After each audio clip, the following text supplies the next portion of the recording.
Sully here, the retired tanker yanker. Welcome to Transitions. Welcome to my Throwback Thursday video. Please subscribe to my channel or else evil will befall you. Okay, not really. But I do want to express gratitude to all of my great subscribers. I really appreciate the support. And subscribe to my channel and hit that bell so that you won't miss any of my stuff. What? Another rerun? Really? Sully, can't you find some new material? More boring history and folk music? Yep. But there's a method to my madness, so indulge me please. I'll explain my reasons. With this song, I'm going to lay on you a little bit of coal region history. This is an original song. And if you're no stranger to my channel, you've heard it before. It was one of my first videos here, and the one which remains my most watched video. But something foul is going on, and I need to clear this up.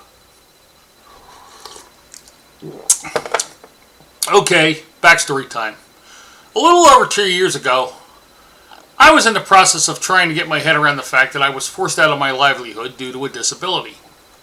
Now, I really am not a mope or anything like that. I never had a problem with depression or anything like that, but it was a major transition in my life. See what I did there? Transitions? Had to work that in. I'd been working for the previous 45 years and earning an honest living. And now, I was going on the dole. I did have a modest sum saved for this, but all of that money went to medical bills. Yeah, I suppose even Mr. Rogers could be forgiven for being a little down. Anyway, my insurance carrier at the time contacted me and made a behavioral therapist available to me at no cost. The idea was that this was a major change in my life, and it might help to have someone there to foam the runway. And it was quite therapeutic, I might add. I was also beginning water therapy for my back, and I enjoyed that thoroughly. I have, by the way, recently started exercising in the pool again, and I almost forgot how much I enjoyed that. Anyway, in my discussions with the therapist, I suggested that I might write a song. Well, she encouraged that. I decided to draw on what I knew. It would have to be an Irish-style folk song, and, of course, it would have to be something close to home. Now, my father was from the coal region, and we grew up with his stories about his uncles and his father and his grandfather and great-uncles who either worked for the railroad or worked in the mines. And I may have mentioned in the past that I myself lived in the coal region for a while. And, while I was there, I did try to get as much of the history of the area as I could. We used to have an Irish festival every year nearby. In fact, it was right behind where I lived. I didn't have to pay to get in, and I could still hear the music, but I really wanted to go experience it. But that's beside the point. There was a lot of the history of the Molly Maguires at this festival made available to me.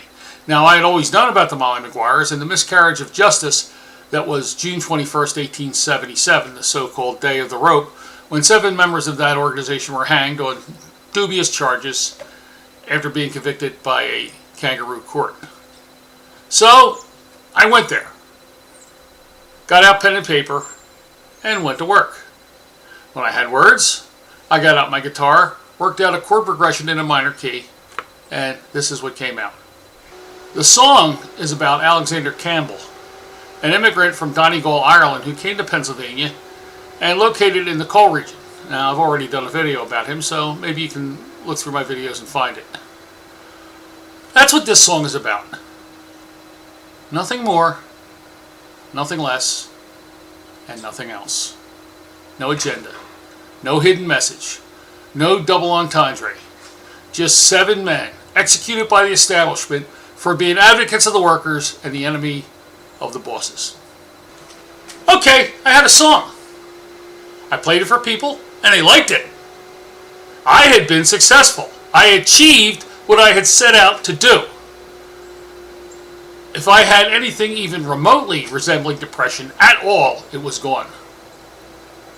Writing this song did wonders for my psyche and for my outlook on life in general. Now, here's where it starts to get murky, and this is what's got me pissed off about this.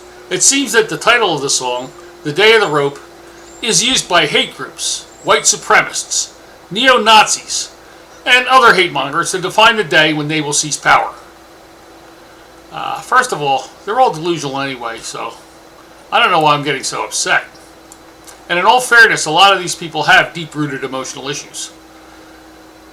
They're looking for unconditional acceptance, and these groups provide it for them. You know, flat earthers are the same way, and I've discussed flat earth ad nauseum, so I'm not going to get into that now. But these groups are cults. Their members are easily impressionable. A lot of conspiracy theorists likewise. People like this need to have it explained to them that books like The Turner Diaries, Atlas Shrugged, 1984, these are novels, not documentaries. Oh, by the way, did you know that Ayn Rand collected Social Security? That's a true fact. Anyway, and I'm just guessing here, they'd probably do a Google search, enter Day of the Rope, come across my song, and right away assume it's about their agenda. Now, sorry to bust your bubble, but it's not. Now, I embrace reality, and I understand that nothing I say here will change your mind. So, if you're disappointed, save yourself the bother and leave now. And if it offends you, tough shit.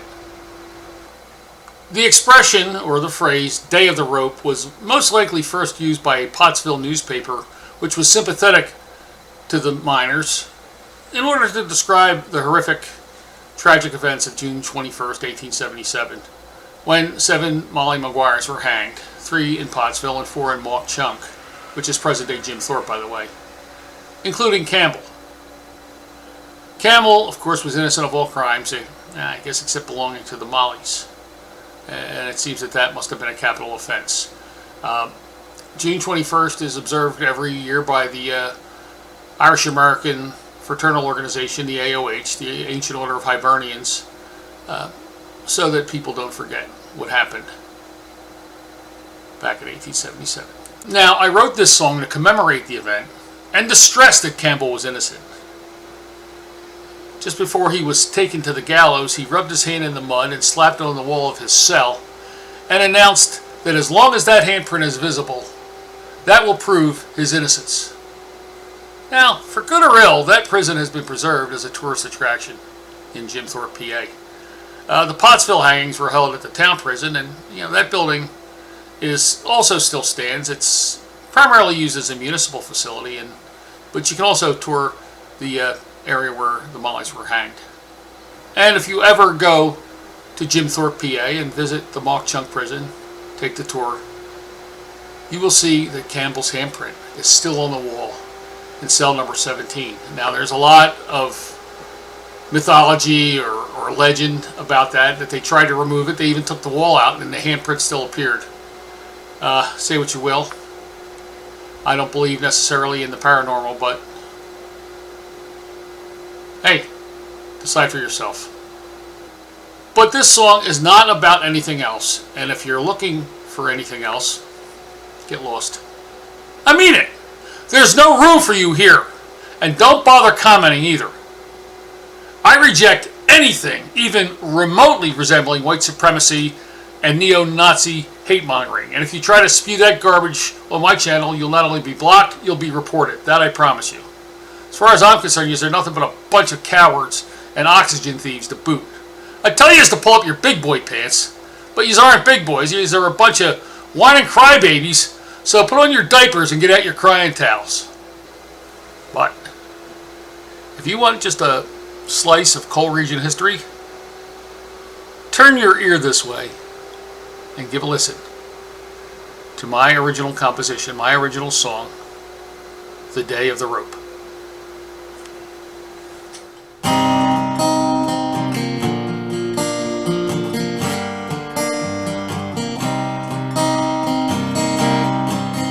Oh, my name is Alex Campbell, from Ireland I come.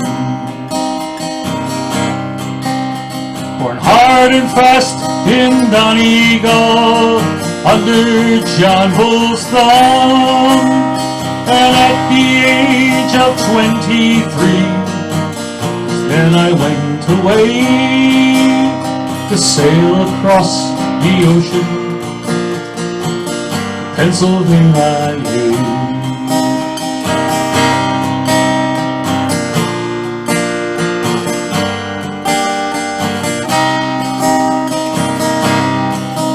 Oh, I went to Carbon County, where the cold lay in the ground.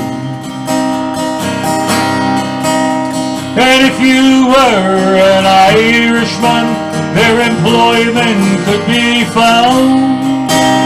But digging out the anthracite in the dark, the damp, and the cold was a curse for many a fine young lad who never lived to grow old.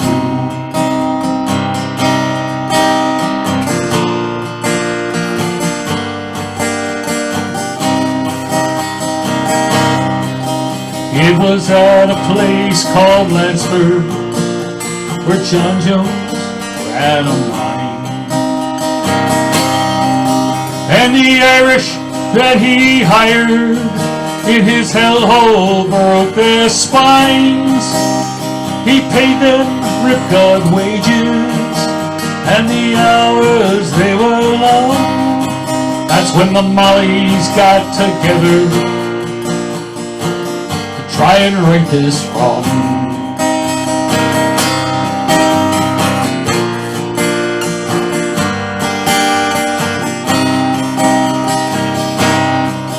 Oh, Jack Donahue, Edward Kelly, Michael Doyle, and me. We all set out to hatch a plan to make those miners free. And no one knows who did the deed, but the truth to you I'll tell. John Jones was shot, John Jones was killed, his place in hell.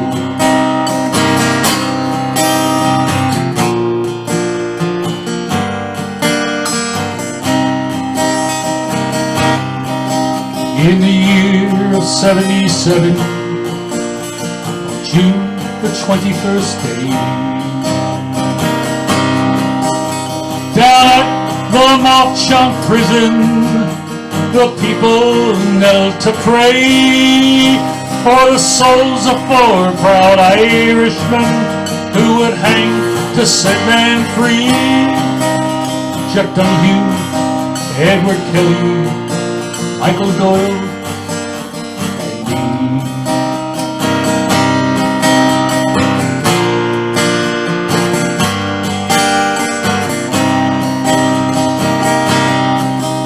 In my prison cell, number 17, was there I did away,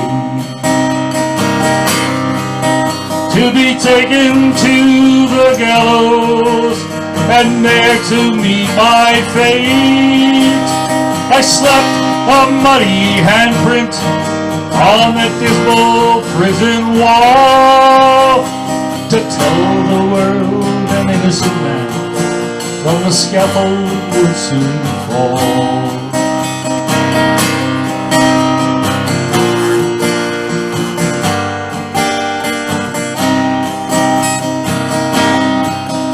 Now no gun did I fire, no dagger did I break,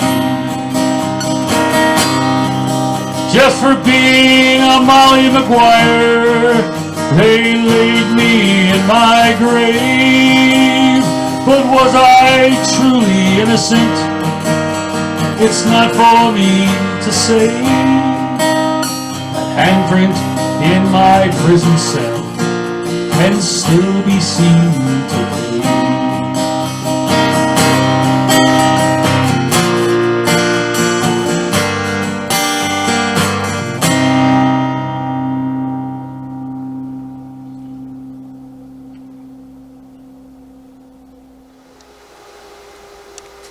Yes, I did write this song, and yes, I am very proud of it.